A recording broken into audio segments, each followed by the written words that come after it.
I've been working in the games industry here in Austin for 11 and a half years. Started in 2010 working for Disney Interactive, Junction Point Studios, working with Warren Spector. Spent a lot of time focusing on choice and consequence in video games. So how does playstyle factor into, a player experience? It's not about my authorship, it's about being able to create a space as a designer for the players to be able to enjoy themselves in. Yeah, it started off with me getting shingles at the end of Disney Epic Mickey 1. After crunching 100 hours a week for 3 months straight to get the game out, we went gold, which is, getting the title printed to a disc, which kind of irrelevant now in 2021, but zany Wii motion fun is how Warren wanted it, right? I think of him like a father figure now. So I really have inundated myself with that sort of philosophy, I guess, if you will, for how video games should be and could be. For Epic Mickey 2, but at the end of it, we did launch. Studio got shut down. All of us got laid off. Just had gotten married at the same time. I lost my father right after we shipped, unexpectedly, and then spent a lot of time dealing with the independent contractor life. It's not great. Don't recommend it, but that's what I've been doing since then, almost exclusively. So now I do have some accreditation since then. I did get a grad degree from UT. It's a leadership and management certificate that I studied under Warren. So I followed him to UT after Disney closed. And after that, then I worked for Richard Garriott, another Austin luminary, for Shard of the Avatar as a designer. And then after that, I was a designer for Recore, which was through Microsoft Studios. Armature is the name of the studio individually here in Austin. As a designer, so I did mostly cinematography work there. So I was working with Joseph Staten of Halo Infamy. That was cool. Working, just to make his writing look great, right? And that's what a designer does, is they direct, right? So I'm not the writer, okay? I'm also not the person telling the story, but I am the person shaping the story, and that's what a good designer does. I'm a very good designer, but also very sick. So February 2014 was when I was first diagnosed. I've been working with the same endocrinologist now since the beginning. I'm very fortunate to have had that through Austin Regional Clinic. She's been great. Dr. Maya Bledsoe. She's worked with several of my friends.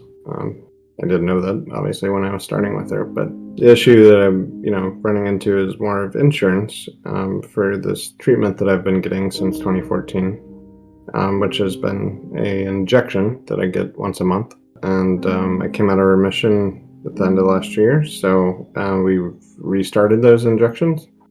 They're not exactly fun as far as side effects. They don't make me feel great, but it does reduce what is in my brain. So it's a thyroid-stimulating hormone pituitary secreting anedema, for a mouthful. Even in medical terms, they shorten it to TSH-OMA, which is a really, really rare form of a secreting pituitary anedema brain tumor. It's like right back there. So when it was initially diagnosed, I was having what they call a goiter. So I had a large growth coming from my neck, but with injections that shrank. So that's what we're trying to do again, but we're looking at treatment out in Los Angeles at UCLA Health with another endocrinologist out there that has a specialized pituitary program that will zap that little nodule and tumor in my brain. Little being in that it's causing a lot of problems, and has been, but is very small in size. The housing is tenuous, at least as far as LA.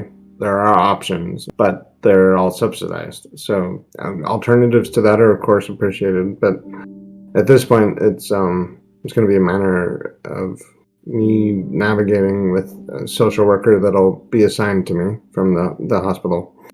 So that'll all be happening in the next 2 weeks. I recently lost my roommate, and the apartment is starting to have me moved out by the end of the year, so in 6 days.